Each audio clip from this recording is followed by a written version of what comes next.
I've been fighting with video. 5, 4, 3, 2, 1. I'm John Miglosh for the WDMA, and we're going to be talking about catalogs today a little bit, and a couple other topics, so I hope you hang on with me. But first, let's have some fun, and we'll go over to the YouTube people, and here we go. In 1979, my mother opened this Dunkin'. People would think that it was my dad's store. I always say our Dunkin' is the social hub of Wellsboro. We're part of the woodwork. You're back. Glenn, is this your small black coffee? Our donut case? It's a talking piece. I really enjoyed owning the shop. I almost got fired by my own mother. Here comes somebody. It's a great business. Dunkin' has provided me with a full life. It was my grandma's, then my mom's, and now I own it. Whoops, I missed the tagline here. There you go. America runs on Dunkin'. Okay, so this is a real huge, or you could say huge, departure from the last Dunkin', which I can't find now. Here you go. And celebrities out, communities in for Dunkin's new heartwarmer System 1 group, Dunkin'. You know, I was doing that ad yesterday for Don Julio, or I have a friend whose name is Julio, and I thought it would be Julio, but he's from Brazil, and so it's in Brazil it's Julio, and in Mexico it's Julio. So I probably mispronounced that tequila, but if you want to know why, it's because I'm so international in my brain and in my friends. Anyway, I should tag him. Don't know if he's in you. I have to look him up. Anyway, so here's the mom and daughter, and the grandmother started this store. So anyway, excellent, fun commercial. I have to admit I cried a bit. I looked up Wellsboro rather, and it's like 100 miles north of State College, so it's in the middle, but up at the very top of Pennsylvania, and it's pretty remote. And yes, I did see the little Dunkin' Donuts store across from this, or in the CVS parking lot. And so anyway, the Super Bowl ad I didn't like. I did comment on it, I think, with J-Lo, Ben Affleck, and Affleck's fake pop group, the Dunkings. I didn't get that at all when I watched it. So you learn something new every day here. This new ad couldn't be more of a tonal shift. It's a complete move from the megastars to ordinary folk. And from goofing around to the serious business of owning a family-run Dunkin' outlet. Behind the scenes, Ben Affleck's still involved. His creative agency, Artists Equity, made the ad for Dunkin', which I thought was excellent and cool. And it made me think more highly of Ben because, I love this ad. I really love this ad. But the ad takes itself completely seriously, and the only star power comes from the natural charm of the women narrating the Dunkin' ad. Amen. We're hearing from a mother who took over the Dunkin' shop in a small town from her own mom,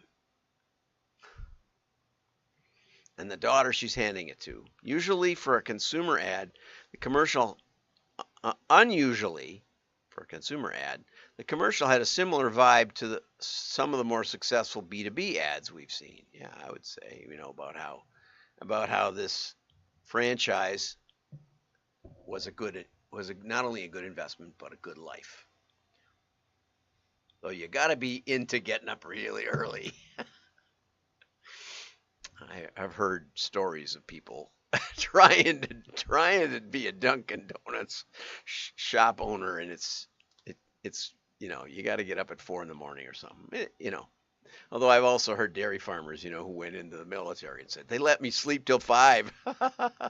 It's like sleeping in. So there are things as hard or harder than a Dunkin' franchise. But anyway, this would be solid ad for potential Dunkin' franchisees, and I guess I would agree with that. That's kind of what I thought of right off the bat.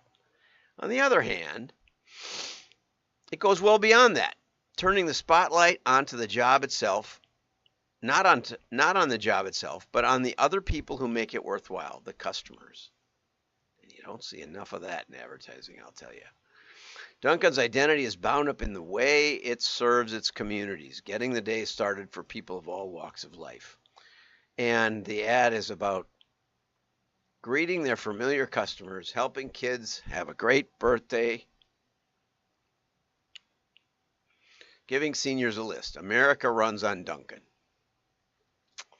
You know, and I've always appreciated just the name because I'm a donut dunker when I give myself the privilege of a donut.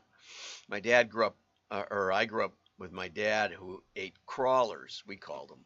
I think it's really cruller. I think it's a German donut. It's kind of spicy and not so sweet, but then drenched in just like a sugar glaze. It tastes kind of dry.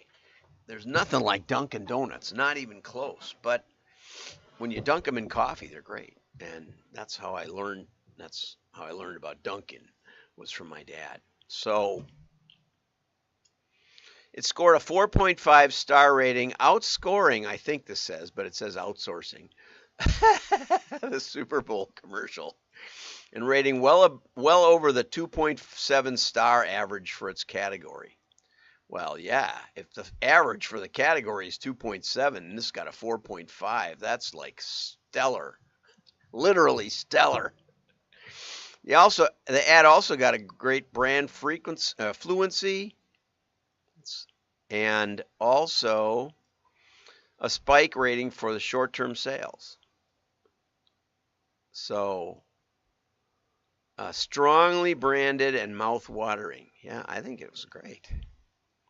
It's an effective change of pace for the Dunkin' brand and a reminder that while buzzy guest stars might drive conversation, for heartfelt and effective emotional advertising, sometimes you can get better results just by letting ordinary people tell their simple stories. Excellent, excellent. Now here's the sort of the rating, and I have to get this bigger because I can't really see it. Bonk. I'll make it really big. For me, you can't see it any better. I'll try and make it bigger for you. There we go. It's a little bigger for you. Okay, so here it is. Oops. That's not it. That's just a commercial for the nuts. I didn't get the report, and I'm not going to try and get it. I'm not going to try and get it for you because it's like impossible. Very difficult to use these articles as a PDF. But anyway, thank you, Freddie Lawton, for that article, and it sounds like the ratings were really good.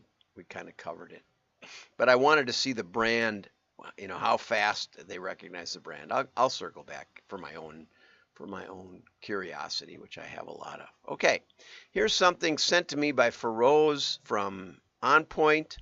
The ANA is fighting government attempts to tax advertising. In general, businesses deduct all advertising, but Nebraska is implementing or is proposing a 7.5 tax on all advertising services in the state for companies with over $1 billion in U.S. revenue.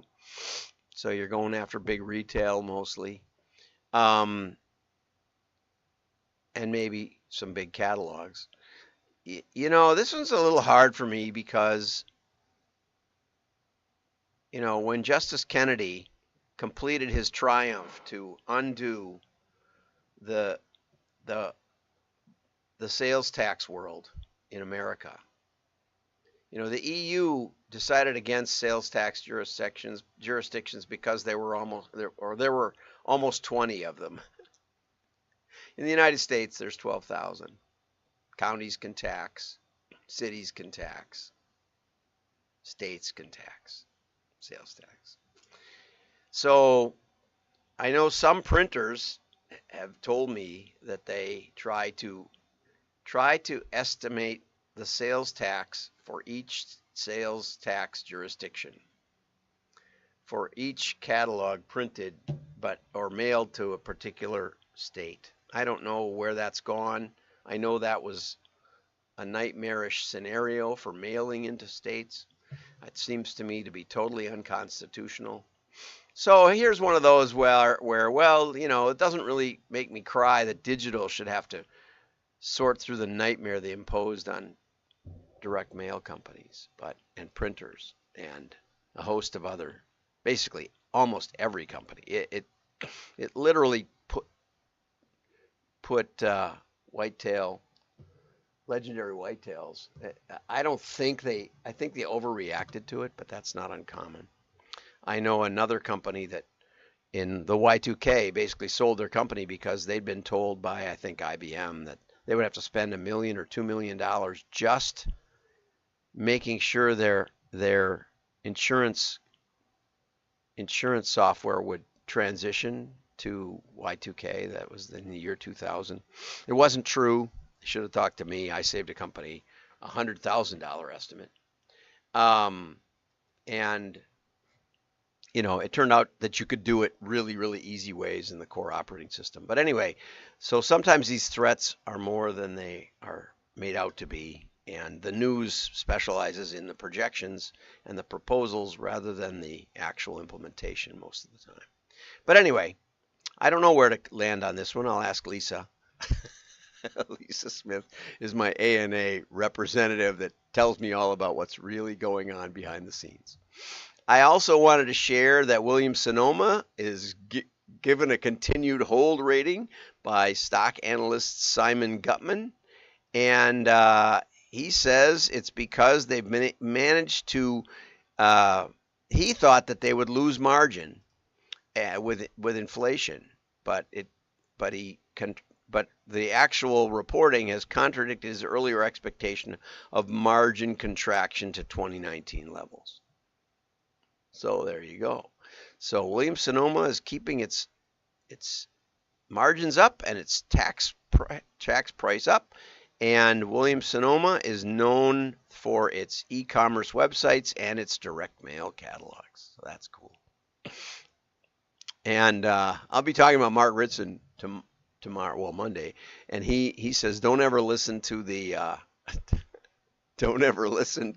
a marketing guy's stock predictions. I'm going to make this bigger for myself now that we're off and running. It's getting harder to read the fine print. Okay, this is from Canada Post, and every time I talk about the great Canada Post case studies in Insight magazine, of which I have several stacked up, I'm going to say, why doesn't USPS do this? There's two things here that are really important. One is that they do talk about case studies and the impact of mail. The other is, although I think the PMG at USPS doesn't like catalog, doesn't like direct mail, thinks that they should make their money in the free digital services, I guess. I don't know how he thinks it can all work. I guess package delivery, maybe that's it. Anyway, the company needed a better way to connect where its products would land in potential customers' homes. In recent years, StructureTube marketed exclusively through digital. Exclusively through digital. Okay, so they were making that work, but now they're returning to direct mail in what can only be described as a big way. Okay, they made a full-size 8 by 10 inch catalog. Nice spread. I like the groupings, okay, with the call-outs on some of the options of other features. I think that's well done. I'm not critiquing the catalog, although I certainly could. I think the furniture, it looks to me like 50s style, and the article calls it a modern style, which I think is funny.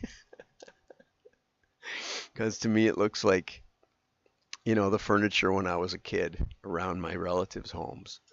The ones who are doing fairly well. So working with Canada Post, this is the other thing. Why doesn't USPS refer people to qualified partners? Why don't they send me people who have questions about direct mail. No, instead they try to educate salespeople on the nuances that it takes 40 years to learn. And they'll never have that sunken feeling in their gut when they put a couple of 100,000 catalogs in the mail for real money and nothing happens. Nothing for a couple of days. Nothing for maybe a week, maybe a little more.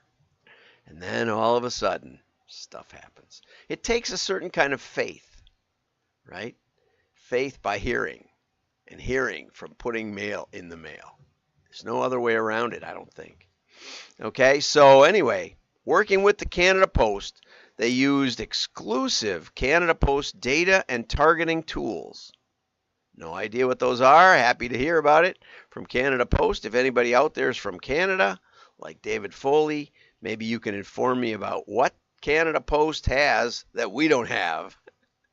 We actually decomposed the Prism data for the Hudson Bay Company back in the 90s, mid-90s. Is one of our first big clients. It's the Hudson Bay, and so we figured out geodemographics by postal code. We sort of backed our way into it. It worked out really well. And it was their first foray into that kind of modeling. We also worked out their trading area, which is not so simple. You know, if you live in the suburbs, you might your home might be out next to a small Hudson Bay store, the Bay they call it. But it's the one that goes back to the 16th century. 16th century, can you believe it? They were like 80 years old when the Pilgrims landed, just to put it in perspective. But anyway, so we worked on not only the latest purchase, that because you might buy at the downtown store, even though you lived in the suburbs, you might work downtown.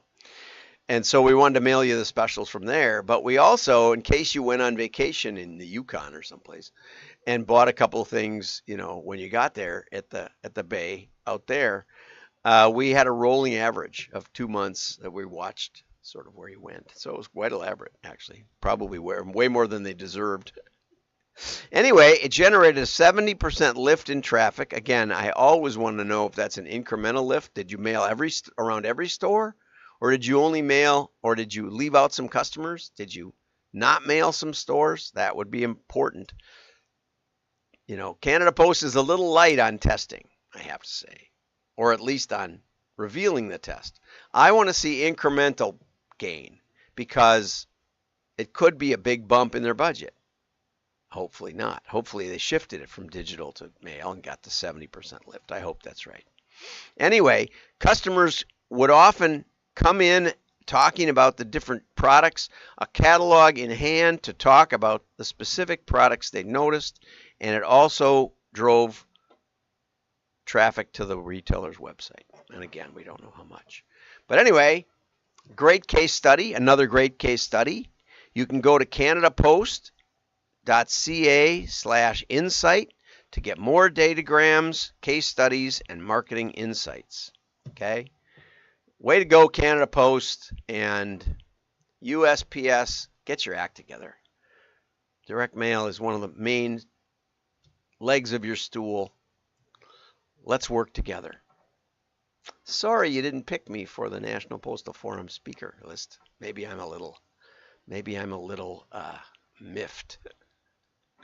Have a great day. Nevertheless, like, repost. Your friends will know you're smart. Bye-bye.